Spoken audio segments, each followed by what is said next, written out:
Machini na Karamogi ma en kagi kachara Mogi TV kama mi mago ma osebedo katimore pacho ka e kuonde duto e kindeni. Nyinga en George Bati. Duol mar jodolo ma kanisa jokopere seyo sirikal kaluwore kod nek ma oyaye kod weche mag mibadhi mosebedo ka medore pacho ka. E twak margi gi jofwambo, jodolo go nyiso sirikal mondo oket okenge mag fuong'o ngimane oganda jo Kenya. Bende gikoni ndhogruok e kind jotelo mag siasa osenyayo pogruok e kind ogendini ka ginyiso jotelo moyier mondo ochop singo mane giketo ne jopiny.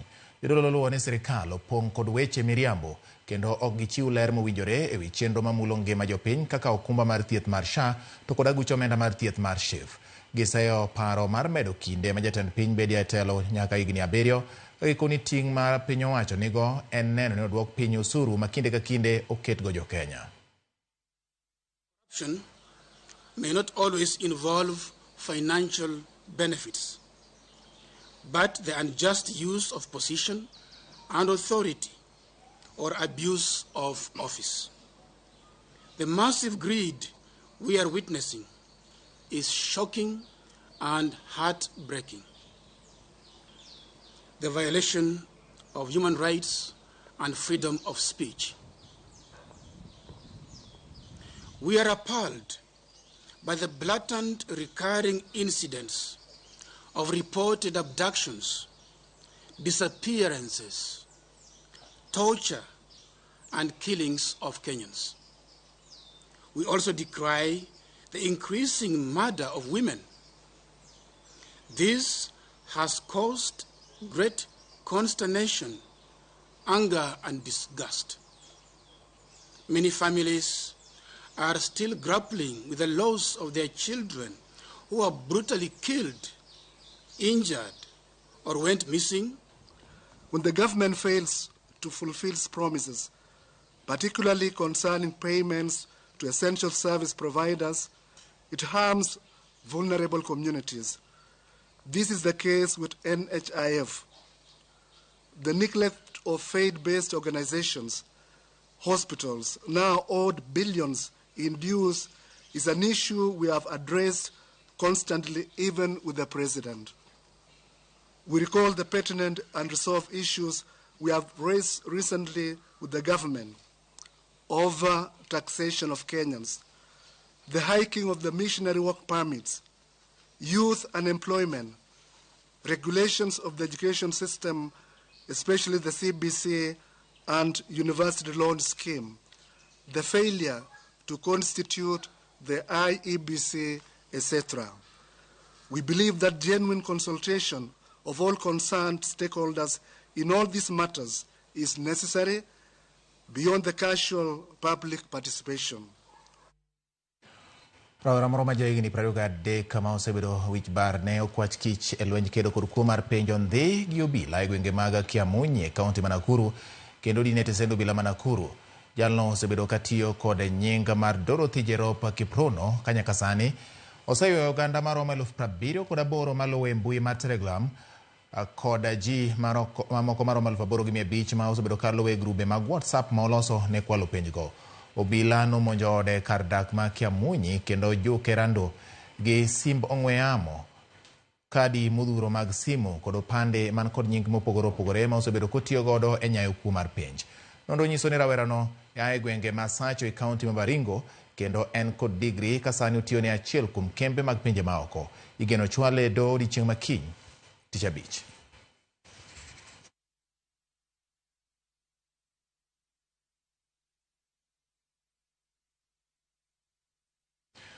Jagoro mongirore migawo mar somo Belio Kipsang ochiwo siem mager e wi kuo mar penja mar KCSE masani osedhi aseta e pacho ka koseyo jonyuol kuom donjore e penjgo kendo jiwo kuo mar penj.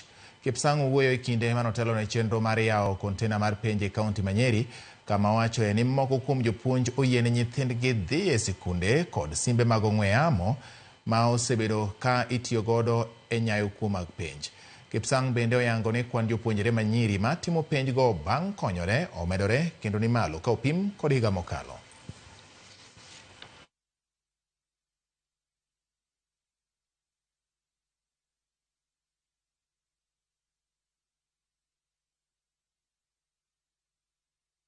Our biggest problem in our examinations, are we adults, the parents in most cases? Because when you hear people saying there is mobilization of resources to compromise our staff, the people who are mobilizing resources are not our staff. It is we as parents. And why are we mobilizing resources? To try to compromise our examination. If we have given an opportunity to our children to be in school for 4 years, compared with last year during our examination time, the numbers of kids who did their exam in hospitals this year went up. It's slightly higher than last year. And that is an indication that we must be able to deal with our social environment. We must deal with, there must be some hygiene, both in our homes, because most of these pregnancies don't happen in schools.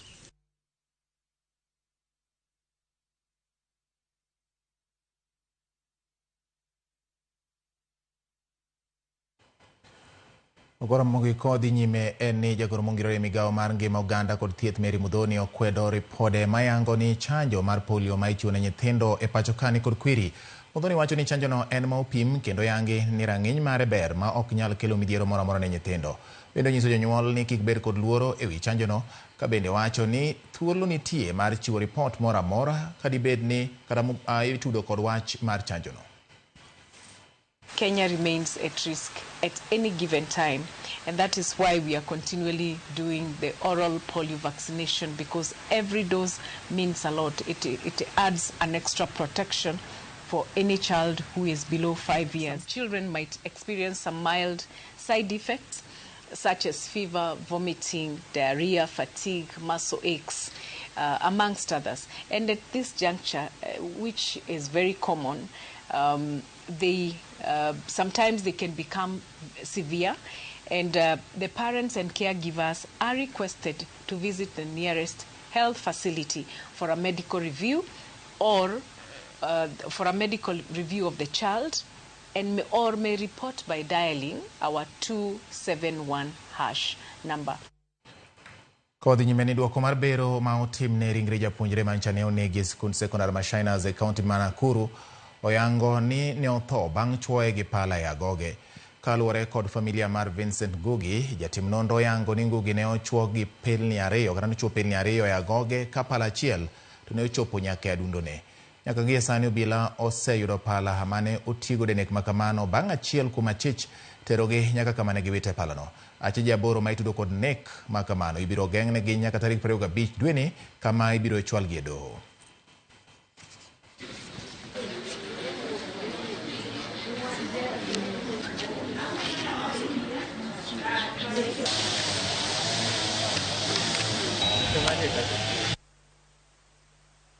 Kabisa yenye ilimuua ni ya kifua. Juu ilidunga paka ikafika kwa roho. Imedunga paka roho. So ndio daktari amesema hange survive na hiyo. Hiyo ndio ilifanya akakufa vile alidungwa, hata kabla ya kufikishwa hospitali alikuwa ameshakufa. So hiyo kisu ya roho ndio ilimuua kabisa. Alafu hii ilitoa matumbo yote nje. So at least ingekuwa hiyo moja, maybe angetibiwa na angesaidika ama angepona. Hii kifo vilitoka sasa, tusikia huzuni sana kwa familia. Tukashinda tutaanzia wapi, lakini tunaomba Mungu. Tunataka haki ya mtoto ya sister yangu itendeke kwa upande wa familia. Na vile alikuwa mtoto mzuri, tunampenda. Hakuwa na mambo mengi, alikuwa maiti mamaka vitu mingi bila atamanisa shule, lakini hii kifo imemkatishia mambo yake, lakini kenye tunaomba tu sana haki. Omedo timo mos ne familia no kendo bende kwayo mondo nonro med tim mar neno ni timbe machal kod magi omed dhire pacho kanyakora mogi. Kawere gi mago donjo motende kod koro chal kod lwasi. Bad migao manono kendo koro chal kod lwasi Kenya Meteorological Department oyango ni koth mapek igeno mar chwe moko kuom gwenge ma pacho ka kind odiechieng' ma kawuono gi odiechieng' ma kiny. E nonro margi Kenya Met wacho ni koth dhi chwe e kind rapim mar milimita 20 kod 30 e gwenge mag Masawa, Hoho mar Okak, Nairobi kod alwora margi. Moko kuom gwenge ma okor ni koth dhi chwe gin kaka Meru, Embu, Nairobi, Machakos, Nakuru, Kiambu, Kericho, Bomet e kind gwenge mamoko.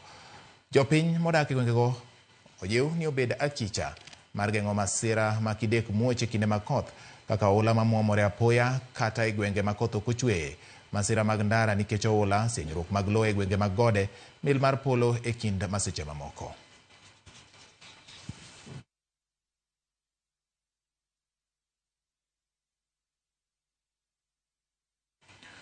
Piny owacho kokalo aguch omenda mar ngaf e kaunti ma Homa Bay ochako chenro mar jolo rowere manigi dwaro mar timo tiegruok kaka derepe mondo gibed gi lony manyalo konyogi e chugo thuolo mag tije.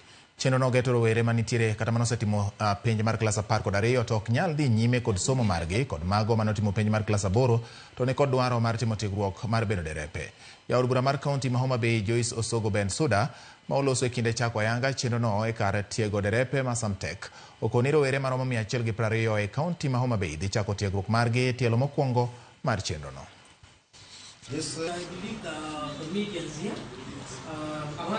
Akawo nyithindwa mamoko timo klas 8, moko timo form 4, moko fees notamo, taneno ni kik gibed dala, giwuogi mondo mi gidhi e training. Adwa confirm kawuono ni wan gi over 120 students machako training margi. An kaka ja project planning asegoro framework mar the launch and the training process.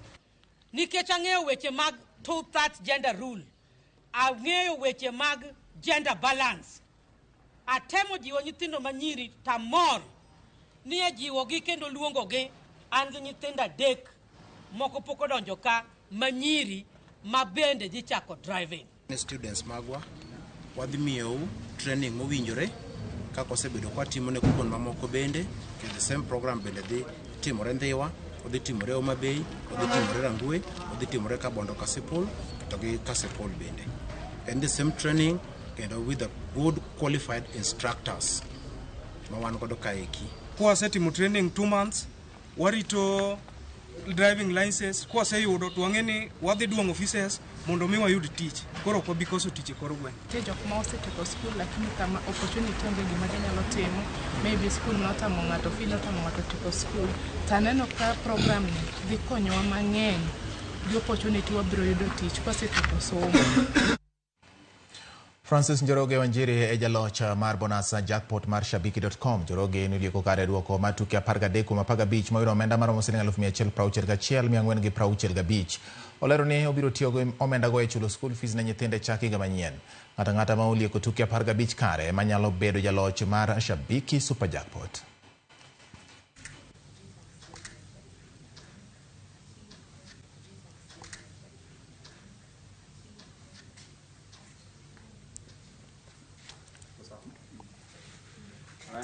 Nasikia vizuri sana na nafanya kazi ya madhuri. Nitafungua biashara yangu na kusomesha watoto na mambo mengine mingi. Ningependa kuambia watu wa Bypass Trans cheze hii game ya ukweli, tuongeze mati zingine mingi. Tukishinda hiyo jackpot ya 14 million. Nilicheza na 99 shillings, nikapata bonus yangu ya 161,465. Na watu wacheze hii game ya ukweli.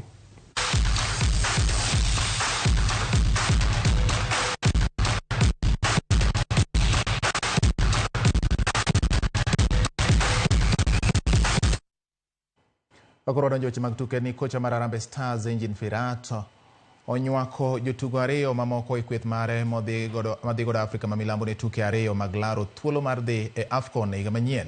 Jagol Brian Bwire magocho e piny mar South Africa kod Daniel Sakari mar Kenya Police odonjo e kwethno kaluwore gi wuok mar jagol Ian Otieno kod Adan Wilson.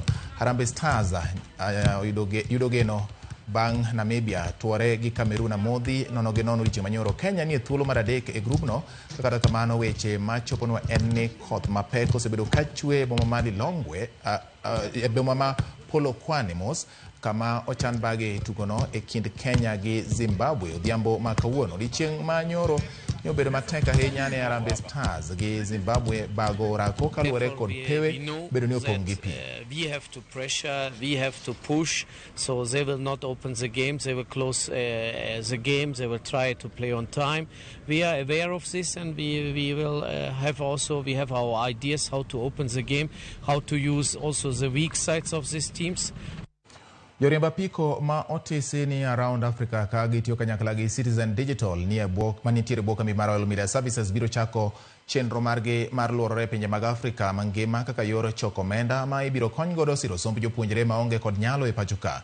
Riwruoge ariyogo oseketo kokgi e winjruok makamano ka chenrono igeto kete ayanga tarik 12 dwe mar 12 higani kendo biro chakore ayanga kar lamo ma Nairobi Chapel eka gibiro chomo e kaunti ma Marsabit ka gitiyo gi apaya ma Thika Superhighway. Kanyo ema bang'e gibiro wuoke ka gidhi e pinje mamoko mag Afrika.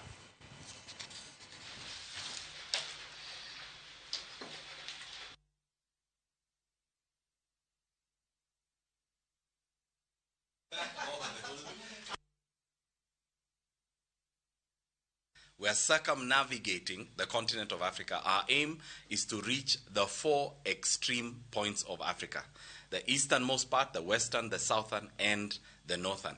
And the reason why we're doing this is first to be able to celebrate the beauty and the diversity of Africa, to make history as Kenyans, but most importantly, for us to be able to help in the establishment of the Logos Endowment Fund, which is a fund that supports needy students through high schools and universities to educate them for life and for eternity. We'll be accompanied by many other bikers as we tour the continent of Africa and be able to share with you our experience as Kenyans making history.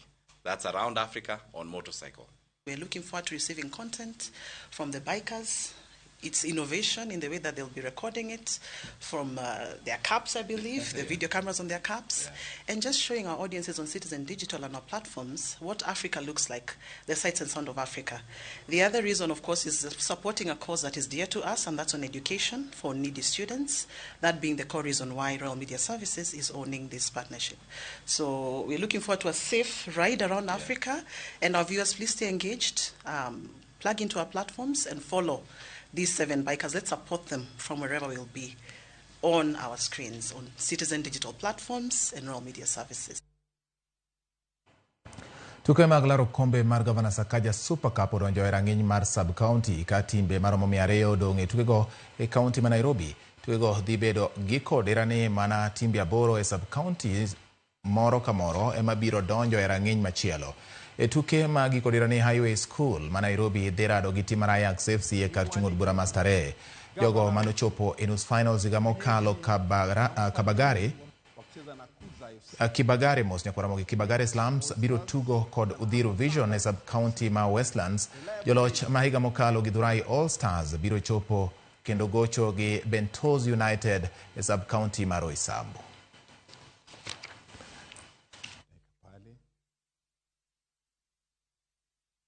Boys wakichuana na Infinity FC. Lazima ninge mkutano mwingine. Hii ya Roysambu. Roysambu.